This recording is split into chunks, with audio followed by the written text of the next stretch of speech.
Good morning, everyone. Canada orders 37 million syringes, reports the Toronto Star, to be ready for COVID-19 vaccinations. The federal government has inked a contract for 37 million syringes, roughly enough for the entire Canadian population, as it prepares for mass vaccinations against COVID-19. Public Services and Procurement Minister Anita Anand said Tuesday that the contract was signed with the Canadian branch of Becton Dickinson, a global media tech giant. Quote, "We are continuing to work to procure the other supplies needed for eventual mass vaccinations on a systemic level," Anand said, according to prepared remarks her office shared with the Star. Statistics Canada estimates the Canadian population is more than 38 million, while the 2016 census counts more than 35 million Canadians. "We are making sure that when a working vaccine is ready, Canada will be ready for it," Anand said. Well, we weren't ready for anything else. We didn't have the stockpiles ready or anything to that effect. That's a hard pass for me, by the way. There's not a chance in the world that I'm going to be testing a Chinese military-developed vaccine. Not in Canada, not here. Not going to happen. Nope. Sorry. Thanks. Hard pass. I don't care if it's mandatory. No. CTV News is reporting Wolfpack looks to offer fans tracking bracelets to help COVID-19 contact tracing. And again, I feel like this is premature. I hope this amounts to nothing. I hope this is the Wolfpack trying to get in the press and issuing a press release, and the press liking the story, so they're running with it, and actually nothing ever happens. I think the worst case scenario is having contact tracing apps being mandatory so that you can rejoin society, and I think that that's where this is going. If you don't agree to slap this bracelet on and tie your number to your ID and let us know where you've been and where you go, then you're not allowed to come anywhere. And I don't want to do that. That's not what our world is or was or should be. We shouldn't aspire to this. This is not a goal to go to. CTV News is reporting Wolfpack look to offer fans tracking bracelets to help COVID-19 contact tracing. The Toronto Wolfpack are looking at providing fans with disposable tracking bracelets, wristbands, during games to allow for contact tracing in cases of COVID-19 once the team returns to play. The Transatlantic Rugby League team has struck a deal with TraceSafe Technologies to use its wearable tracking products and services to help in safely reopening Lamport Stadium for training, any games played behind closed doors, and games with fans during this time of social distancing. The Wolfpack says they're the first pro sports team in the world to embrace the use of wearable tracking products and services for staff and fans. Yeah, I think I'll skip that. I don't think so. I don't think I'll go. The whole idea of the contact tracing is to contain a contagion, like to stop it from going into the general public. And we didn't even do that when we had the opportunity to do that. We didn't stop the flights. We didn't effectively contact trace. We said, "Oh, here's a pamphlet. You should self-isolate. Don't bother telling us about it unless you get sick. And if you get sick, we'll send people in hazmat suits. But if you don't get sick, don't worry about it." Right? Like, we didn't do this at all up until now. And now we're saying, oh, in order to reopen society, we have to do this. Garbage. Absolute garbage. And I just don't trust any of the data. I don't trust any of the media to be reporting effectively about this. The questions that normal people have on their minds get replaced with inane talking points like, "Oh, do you have your tracking bracelet?" Like, no, I don't want one. I'm not going to have one. It's ridiculous.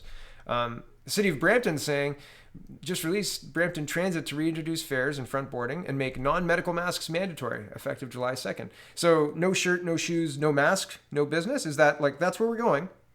Is that acceptable to you? Costco had a mask policy. I went with my son. He ripped the mask off halfway through.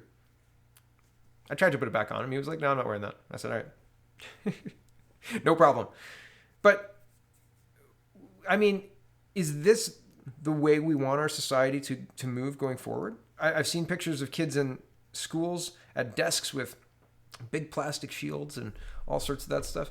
They understand, viruses don't care about that so much, right? Okay, maybe it'll stop if somebody sneezes directly on somebody. But kids, pick things up, and then they pick their nose, and then they pick things up, and then other kids touch things and put them in their mouth. Come on, kids are kids. And humans are humans. People... Just because you don't look like a child doesn't mean you don't behave childlike sometimes, and there are parts of our population that, will pick their nose and wipe it on a bus thing just for fun, right? There are. And I've worked with them. I've told them not to do that. I've brought wipes to make sure that I clean it up after we get off the bus, because I'm doing social training for the person, life skill training, the ability to ride the bus, right? So it was my job to make sure that they could know how to safely do that. And it was their job to test my patience at every turn.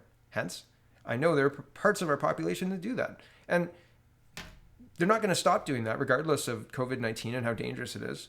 And maybe that's not in their control, right? And we shouldn't be aspiring to protecting everyone and having a stamped safe by the city of Brampton because you wore a mask, or stamped safe by the Wolfpack because you got contract traced, or stamped safe by the wherever because you were stuck with the syringe, right? Like this is not the way we should be going. It is very, very, very scary. And Trudeau is going to spend $88 million on COVID-19 ads, reports CBC News. Trudeau government to spend more than $88 million on COVID-19 ads. Prime Minister Justin Trudeau's government is planning to spend more than $88 million to get its message out on everything from health advice to government programs related to COVID-19, CBC News has learned. That's on top of money that the government departments have already budgeted for communicating with Canadians on other issues.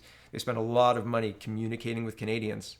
You wonder where these keyboard warriors are coming from, right? The anti-hate groups popping up, the funding for changing what people think about certain topics online. That's happening, right? With regards to green energy, with regards to racism in Canada. People are being funded to the tune of millions of dollars, and they're just throwing more money at it. It's not running out. They're doubling down, tripling down.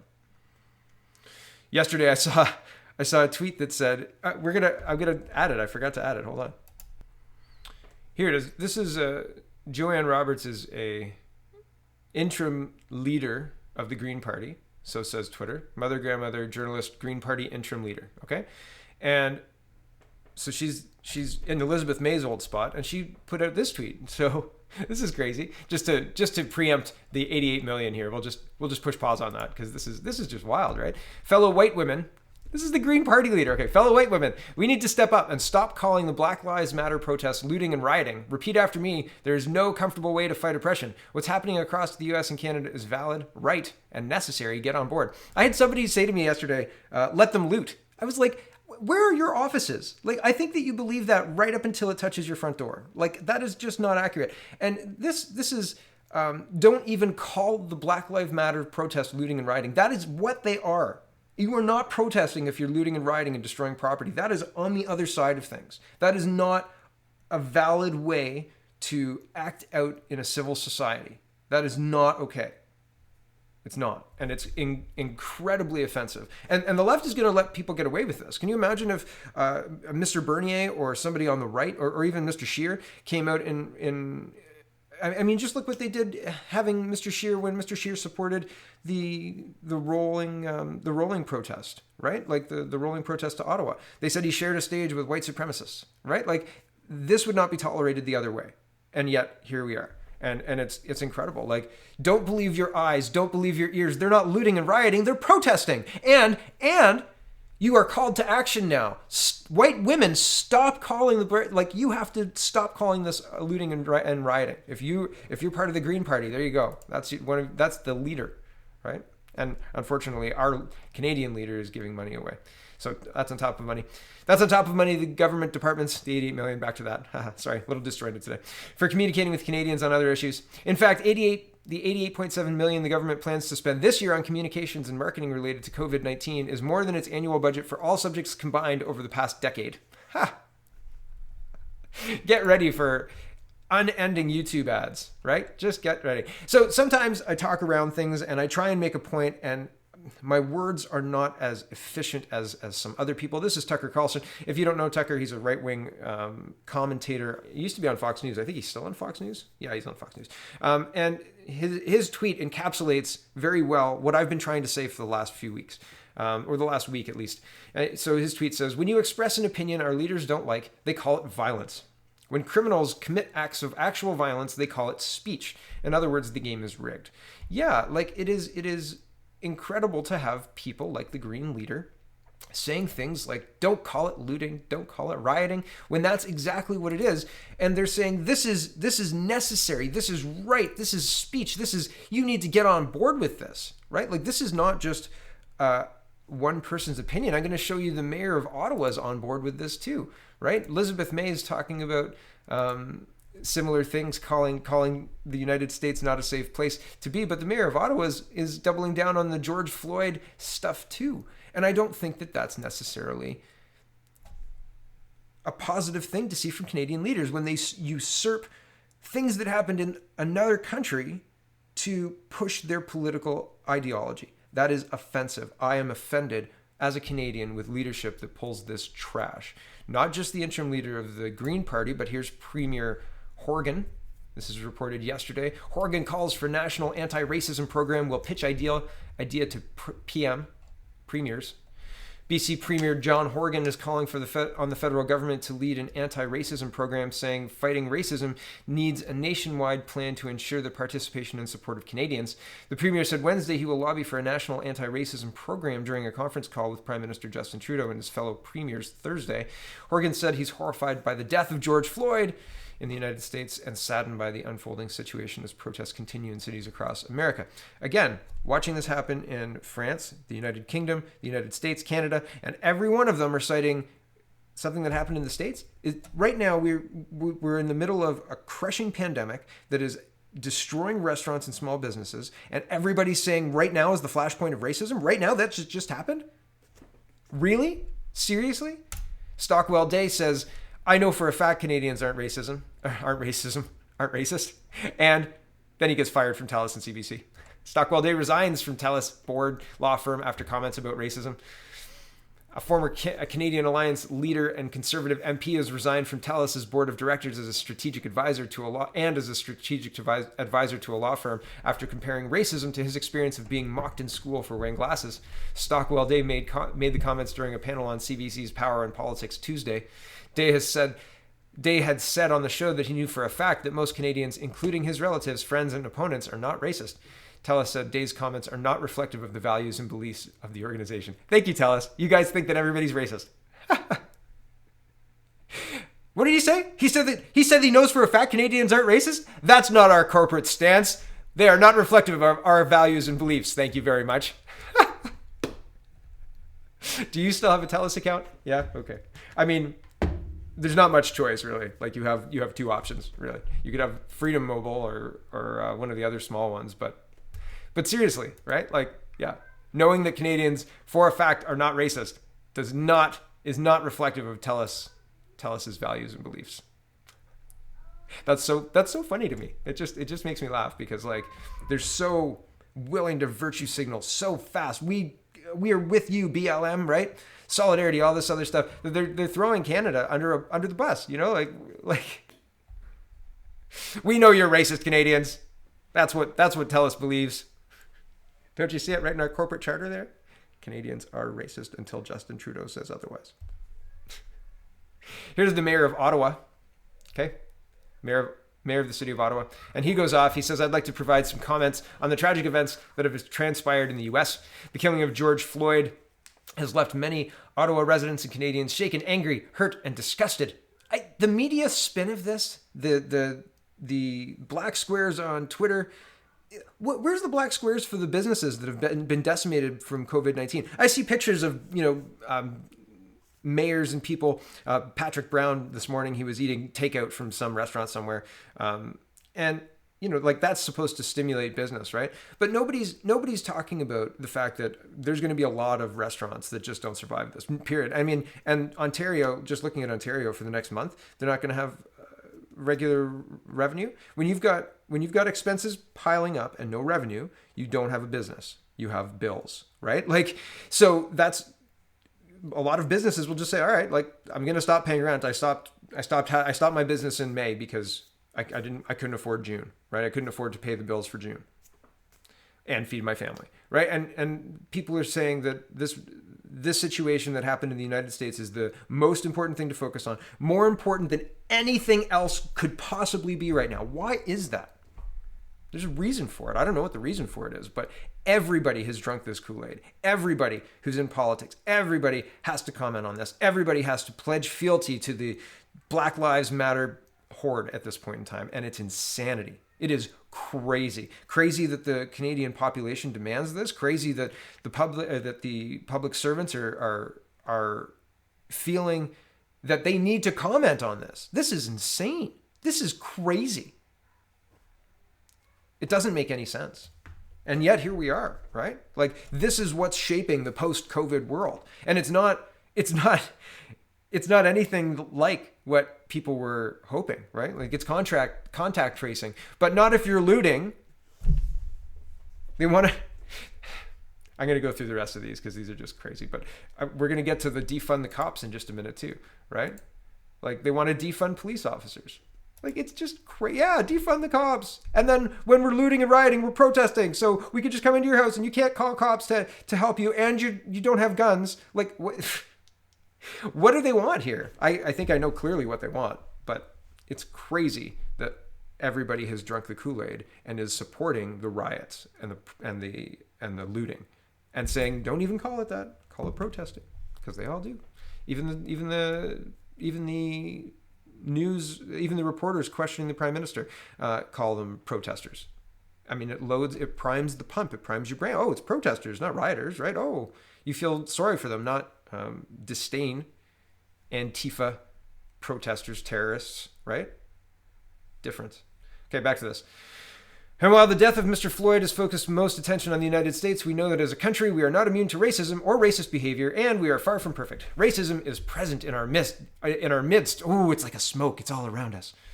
And we must continue to stamp it out whenever it rears its ugly head, whether it's in the community, at a police station, at City Hall, or anywhere else. Ah, yes, not just passive. You must stamp it out, right? Back to this. It's our individual obligation as residents and citizens of our city, province, and country to denounce racism every time we witness it. So he asks you in a soft way, we must stamp it out, right? We as the ubiquitous we. And then he asks directly, it is your individual obligation as residents of the city of our city and country to denounce racism at every turn. Okay. And that includes standing up for our fellow residents of Asian descent who are being subjected to racist and hurtful taunts because of the absurd notion that they somehow bear responsibility for the COVID-19 pandemic. This was June 2nd. Did you not get the George Floyd memo? Oh, that was right at the top. But he's turned it into, we can't have Asian racism. It's not just anti-black racism in this thread. And that includes standing up for Asian descent who are being subjected, pandemic, and we also have to continue to do everything in our power to build a strong, prosperous, and inclusive community. That includes housing and food security, jobs and economic security. Why don't you just legislate that? Oh, you're a mayor? Right. You can't just legislate that in. Justin will do that. He'll legislate economic security. He'll say it's illegal to not be economically secure, and then he'll throw you in jail if you're not. Back to this. We must do everything in our power so that all Ottawa residents, whether they have been here for 50 days or 50 years, feel the city is their home and they feel welcomed and valued in this house. And even though the COVID-19 pandemic has made that challenge even more daunting, I believe that we are, as a city, province, and country, up to the task. With that being said, I plan to take part in the No Peace Until Justice March at the U.S. Embassy on Sussex with the community on Friday, June 5th at 3 p.m. Your Trump derangement syndrome is seriously around the bend when you're announcing as mayor of the city that you're going to be joining in the No Peace Until Justice. If this person doesn't understand the value and necessity of police officers, I don't know who else might. But there he is. Back to the last tweet in this series. While I know this is an important event and I'm encouraged by the positivity surrounding this particular gathering, we must remember that the COVID-19 pandemic is still present in our community. Let's be safe and avoid setting ourselves back weeks or even months. Okay, so right on the end there he says, let's be safe and make sure we stay distance. What BS? Like, gatherings of 5 or more people are still banned, Mayor. And that's not gonna be repealed until at least the 28th. So you're inciting the public to go against an emergency order. Great job. Moron. Moving on. Elizabeth May. I was going to play this, but I'm already long, so I'm not going to. You can watch it. This is her saying that the United States is not a safe country and that we should open our borders.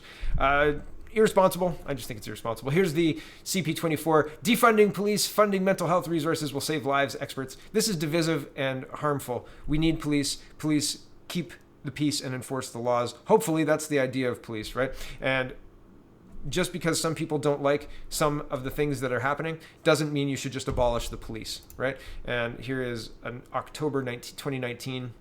Toronto Council votes for increased police funding, calls on Ottawa for national handgun ban. Yeah, handgun ban. Eye roll. Last story for this morning, just because I'm long. To comment on this, I think that it's funny that on one hand, there's a constant need for more police. The political necessity for discussing increasing funding for police always happens during municipal elections, provincial elections, and even federal elections. This article points out, during the federal election, this was a hot button issue as well, talking about having enough police for enforcement, et cetera, et cetera. So it's really, really interesting to me how much they are pushing the idea for defunding police. And I've seen proposals for reform for police funding. It's crazy. And they're already in this article, they're talking about having $30,000 or $300,000. $300,000. Yeah, $300,000 is for social programming, which is early intervention stuff and having police officers doing a more mental health role. It was in the works anyway, right? Like the idea of defunding and the putting money into different roles and stuff, that was happening and was happening with Waterloo Police and some other larger police services anyway. But it's slow and it's a slow process. But this kind of stuff makes it sound like the media and the leadership, right?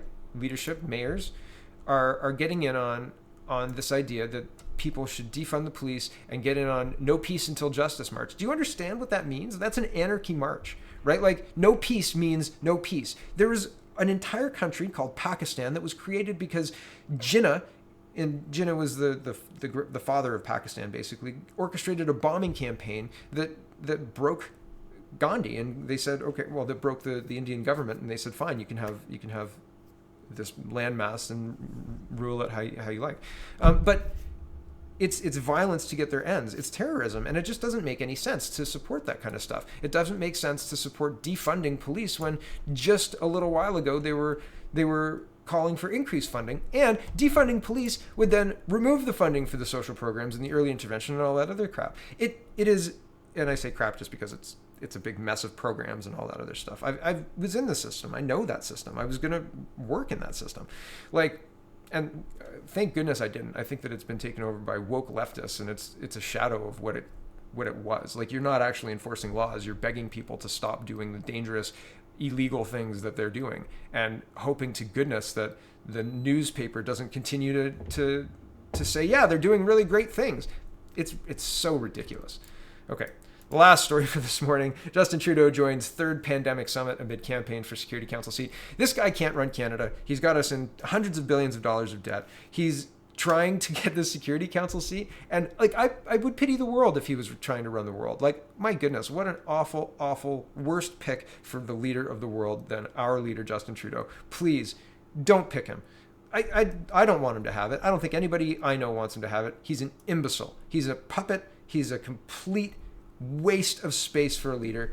No, thank you. I wish that he would stop. Please stop. Just stop. Just, that Toby scene with Michael Scott just screaming no. That's how I feel about you. Okay. 680 News. Justin Trudeau, third pandemic. Okay, I already talked about that. Prime Minister Justin Trudeau is taking part in his third international summit in a week as Canada campaigns for a coveted United Nations Security Council seat on a platform of helping to rebuild the post-pandemic world. I would respect him if he just walked away from the UN and said we're going to stop funding it completely. I would actually respect him, but he won't do that, so I don't respect him. Back to this. Today's summit, hosted by British Prime Minister Boris Johnson, is aimed at ensuring poorer countries will have ready access to an eventual vaccine for the deadly coronavirus that causes COVID-19. Trudeau will join leaders from 50 countries and major organizations, including philanthropists Bill and Melinda Gates, at the International Pledging Conference, which hopes to raise $10 billion for Gavi, the Vaccine Alliance, the leading agency for distributing vaccines to less developed countries. Well, we just bought 37 million syringes we could donate, but I have a feeling we're just going to spend money. So are you ready to spend some money today? Because that's what Justin Trudeau's doing. That was posted June 4th. I have to go. I already said what I think about this. It's ridiculous. I wish he would walk away, but he's not going to. So we're going to spend a lot of money today and borrow in order to fulfill those obligations. Wonderful. Isn't it great? Welcome to Canada. Thanks for watching, everybody. Check out CanadaPoly.com. Check out not the Canada Report, CanadaReport.co, and SpeakingMoistly.co. I will be recording maybe today, but I have to hear back to confirm. So I'll post the next one when it's around. Have a wonderful, wonderful day.